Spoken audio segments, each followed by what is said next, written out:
باين كان كيسون هو جوار تيتو سون هيسا كنت سورا کو فتح فتح متي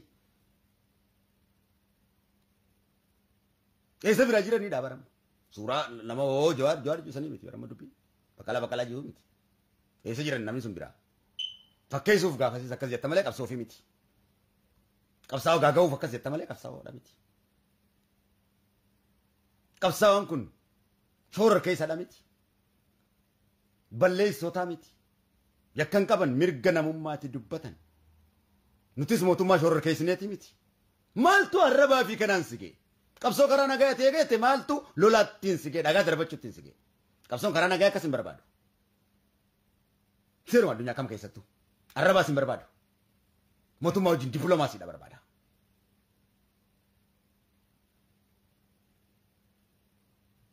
seera feerri dubbachuudha barbaada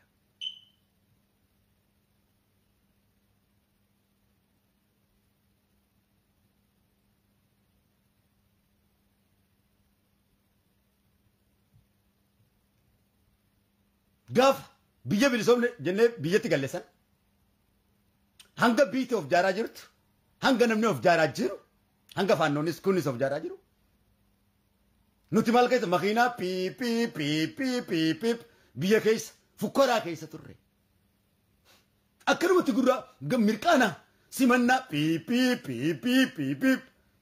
malee if gajjaaraan turre baagiraawundiin qabnu ajandaan qabnu ture qindoominan qabnu ture biyya bulchuufis qophaa'an ture oppiidiyoon qophaa'aadha ture bitsignaan qophaa'aadha ture qophii isaatis galmaan kee jira nuti qophaa'aa waan ta'iniif sammuu hidhamaa waan ta'eef kan hidhamuu mallee hiisifne sammuu du'aa waan ta'eef kan du'uu hin qabne ajjeesisifne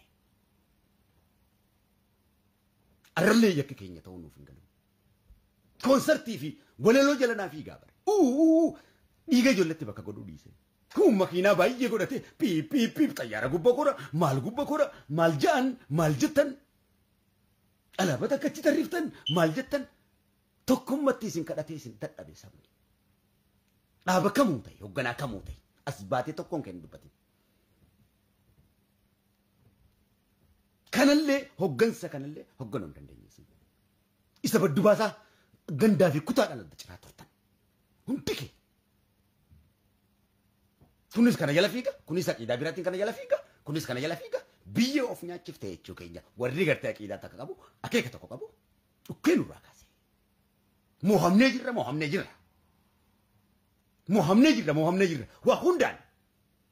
waa hundaan hamma mohamuu keenya amma jennee kanan beekinitti hamma sammuun hidhamaan kun hin hiikaminitti hidhamaan hidhamuu hin qabne hin hiikamu hamma sammuun du'an kun hin fayyinitti kan du'uu hin qabne du'uun isaa nafu hamma sammuun gabrooman kun hin bilisoominitti sabni gabroomuu hin qabne gabroomuusaa tasa kana fuu miti jechaan siin jee qalbeeffadhu akeekadhu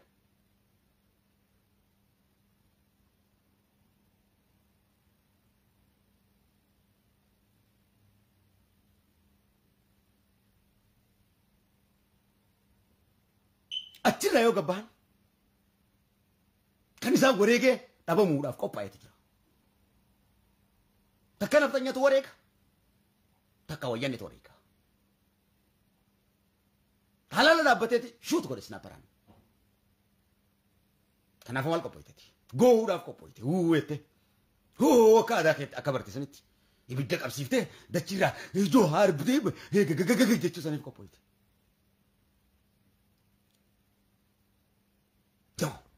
akkana miti tasgabbii calm down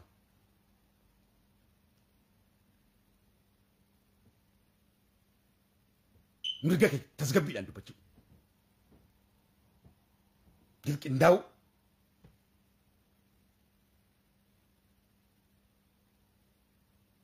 kan wareegame saniif obsitee waan ta'e kanaaf obsitee garaa kee ciniinnachuu danda'u kanaan emotional taate akka volkaanoo dhoote kisaaraan dabaluu osoo hin taane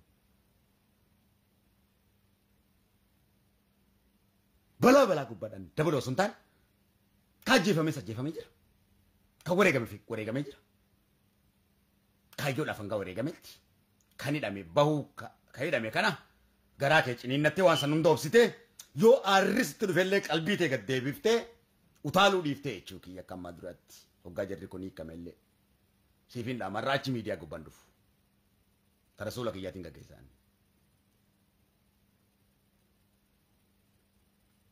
garaa kan kee ciniinnattee jechuu kiyya sabbartee tasgabbiidhaan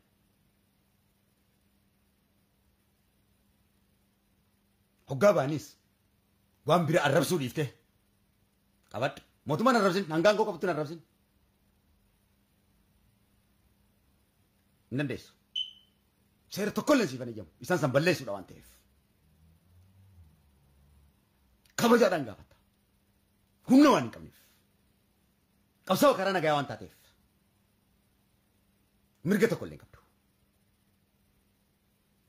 arrabsu waa gubu waa balleessu maqaa Jawaar sababa godhachuudhaan hidhamtoota sababa godhachuudhaan dirree baatanii waa balleessuun cimseetiin isin hubachiisa. Gaagaama ofirrattis isaan irrattis saba Oromoo irrattis fiduudha waan ta'eef. Ni gahaa dhiiga quufnee jira.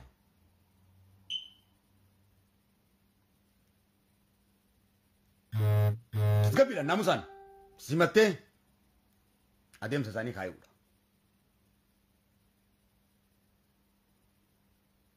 Nagayaan adaban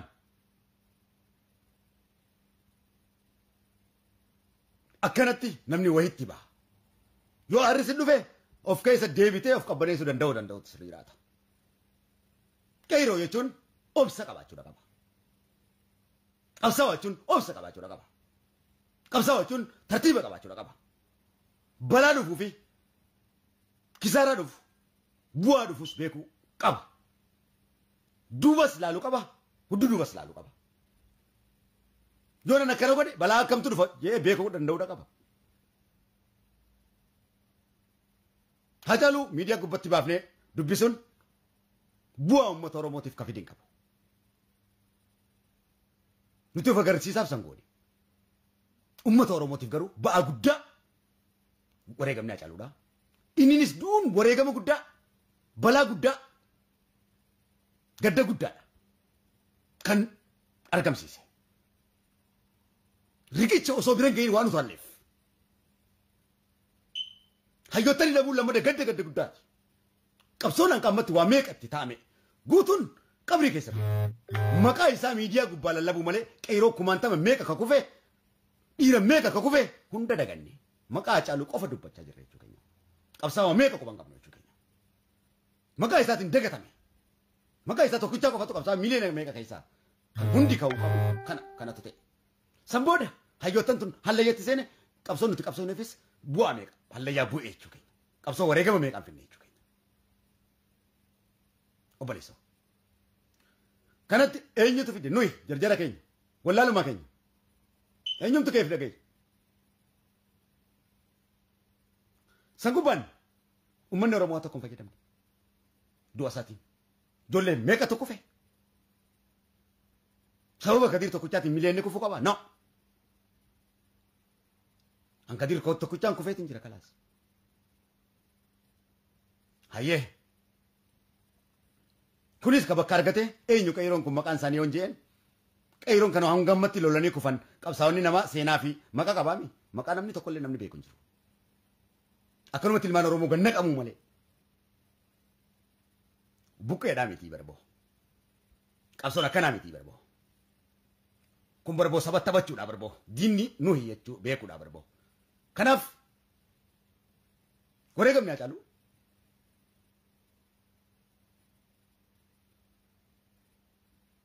Kan wareegameef bu'aa guddaa argamsiisee jira. Saba Oromootti kisaaraa guddaa argamsiisee jira. Waan qixxaatu tokko saba Oromootiif kan fayyadin qabu wareegamni isaa. Wareegama iddoon taanetti kafalamedha. Dubbii gabaabaadha. Wareegama iddoon taanetti kafalame. Wareegamuun iddootti wareegamuu qabu qaba. Wareegamni iddoon taanetti kafalame. Aarsaan iddoon taanetti kafalame.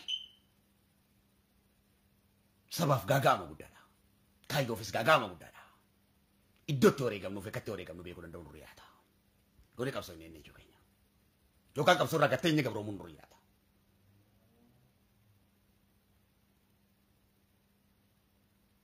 Wakabaan miidiyaa kana gubbaan ta'u. Saba Oromoo kabajuu danda'uutis irra jiraata. Adeemsa qaba waan ta'eef.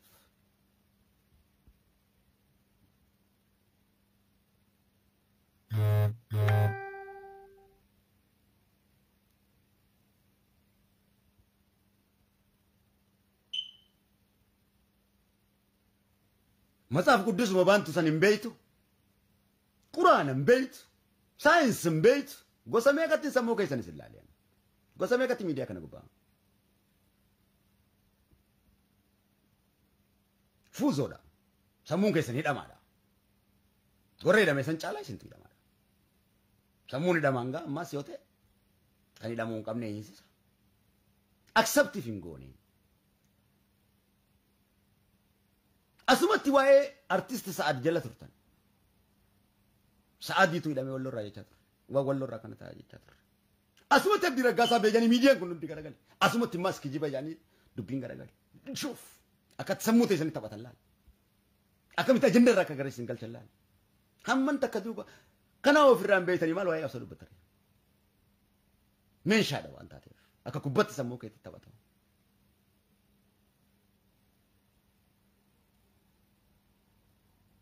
Yoo barsiisuudhaan nuti lafne gara amantiitiin gara qabsootiin gara artiitiin wannumaan hin godhamin tokko illee jiru. An sammuu keessan kana rabbiin isiniif haa dirmatu. Jaashamni fuuzoodha. Xiqqarraa hanga guddatti tokko ka fedhii qabu jiru. Kaleessa sarraas yoo ta'e. Abbootiin keessanis qabsaa'ota kaleessa reebsiisaniituma diinaan dhabamsiisaa turan arrabsanii caccabsanii balleessan abbootiin keessanis abaarsa qabdi. Tokkos hin turre. Isinis kooma abbootii teessanii san dhaaltan. Bu'aan qabdan. Namni garagara fiigu akkana. Obboleessa kiyya. Nama miliyoona 70 Oromoon jaaramin nama 10 nafxanyaa jaarameetu facaasee bittinsaa. Miliyoona 70 yookaan miliyoona 100 Oromoo hin jaaramin nafxanyaa jaarame 5tu bittinsee harcaasee gabromsa. Oromoon miliyoona 100 sammuun hidhatin beekumsa hidhatin Tigree nama 2tu bittinsee gabromsa. It's truth.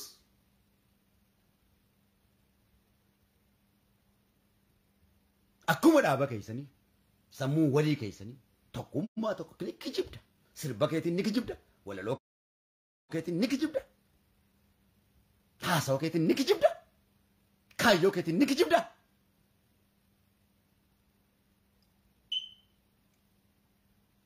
Bultii ta'e keessatti jaalala kee keessatti ni kijibda. Hiriyaa kee ni kijibda. Ni hasadda. Guutumaa guututti uummata jinniin rabbii kabale. Kana keessa rabbi sinaa baasu. Rabbi kadhadhaan malee astaghfirullah jechuun milkaa'uudha.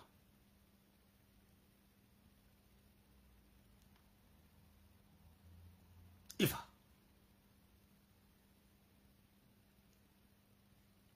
Ofitti haa deebinu akka kubbatti nutti taphachaa jira waan ta'eef. Ati taa'ee jaldee safaa gootee Maariyyoo faayattee Abiyyi arrabsaame akka kubbatti taphachuu jira. Nama ifi akka kubbatti taphachuu beekuutitu taa'ee arrabsuu danda'a. Maal taa'ee arrabsita? Inni kaayyoo isaatti cimaadha. Nafxanyaa maal arrabsita? Nafxanyaan jaaramaadha. Humna qaba. Hamma walloo keenya raase waraanni keenya irraafne. Hamma walloo keenya addunyaa raase waraanni bilisummaa addunyaa irraafne. Dubbii gabaabaa. Dubbii gabaabaa.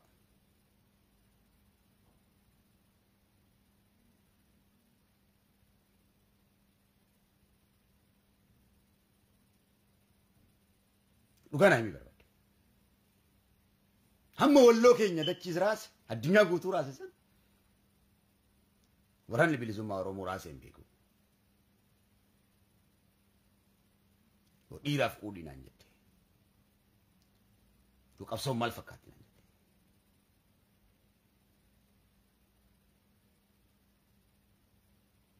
asitti suuraan ka'a dhaqee Harargee keessan jira jee suuraan ka'a sababa na godhatanii uummata balleessu.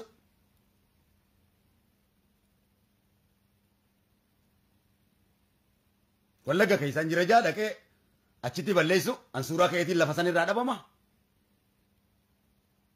Kun hundi tartiiba wallaalummaa qabaachuudha.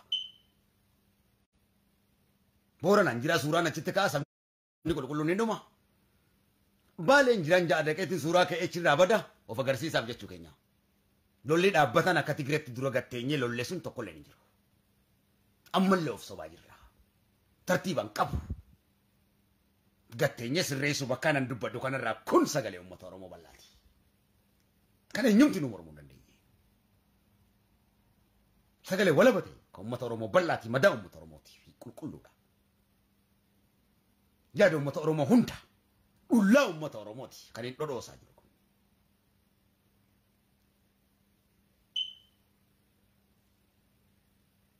Hamma walloo keenya godhesan eenyumti nu hin goone waraanni kam hin goone qabsaa'onni kam hin goone akka uummatatti beekadhu yoo loluu ta'e waggaa 700 guutuu lolee walloo keenya struus eenyumti nu dhugaan kun haqinii kun si jaara diddaa godhuun uummata Oromoo diddaa godhuudhaa fi hattummaa qabsoo keessatti qabaachuudha. Rakkoo guddaa qabdi jechuudha. Dhugaa kanarra dhaabbattee yoo dhugaa mirkansiinati. Dhugaa uummata Oromoo kana kan isin jiru kana eenyumti nu ta'e. Dhugaan kun sahiha waan ta'eef dhugaan kun dhugaa rabbii ta'e hayyama eenyumaa dhugaa dubbachuudhaaf hayyama eenyumaa gaafachuun qabu. Dhugaan kan rabbiiti waan ta'eef rabbiitu hayyama nu godhe waan ta'eef. Ofiiti ijaa hayyaman gaafadhu dhugaa dubbachuudhaaf lubbuuti ijaa hayyaman gaafadhu. Badinatti lubbuuti ijaa yoo nama tokkotti balleesse badin lubbuun kiyya yoo nama tokko miite lubbuuti ijaa waan hin jaaladhuuf lubbuuti ijaaf ragaan ba'uufi. Lubbuuti ijaa irratti ragaa ba'eetiin nama miidhe san balleesse jedhee dhiifama gaafadha. Yookaan yakka ka'u sirreessa. Lubbuuti ijaafis hin na'u lubbuu keetiifis hin na'u. Jiisis qabsoo.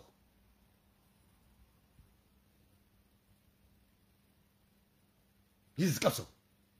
Dhugaadha.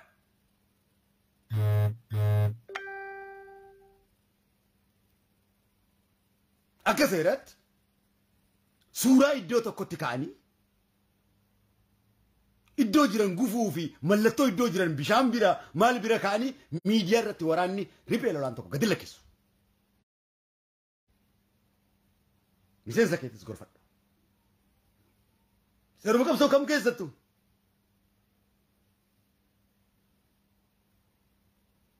Ati suuraa san kaatee iddoo sanii deemtu saba sanidha waan jechuudha saba qulqulluu.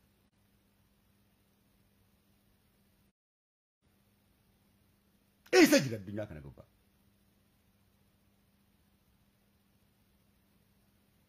Abiyyiin suuraa ka'uu jaalata jenna malee ofiif suuraa ka'uu jaalanna baay'ee.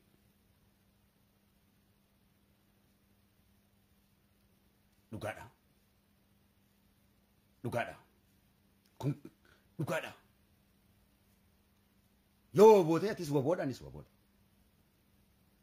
Hundi keenya waboodha. Kan kutaa tokkoof kenname yookaan ati waboo nurra beeyte yookaan nuti sirra beeyneeti miti. Dhugaan jiru isa kana qabsoo waliin qabna jechuu keenya. Tokko wabootti nu caala wabootti faansuudhaan waboo ebii jechuudhaan duqeequu barbaaddi bara. Miti. Wanni isin jechaa jiru sirriidha. Hoogganaa keetiinis ofiinis eenyumaanu. Maal asootaa kun kaayyoodhaa bara. Osoo ati nan bilisoomsin osoo yaada keenya harkatti dhohitu diinni si gabroomse jettee maal ooltare? Ana Kadiir jalaan baatu. Ilma Saartuu Magarsaati. Ilma Jaalaati. Ilma Jaalobsaati. Isa terra qabsoo isa kana osoo hin ta'in 91 irraa isa qabsoo irratti guddattee as ga'eedha. Kun karoora qabsooti. Kan waboonis irratti walii galleessuma kana. Waan isitti haasa'u kana.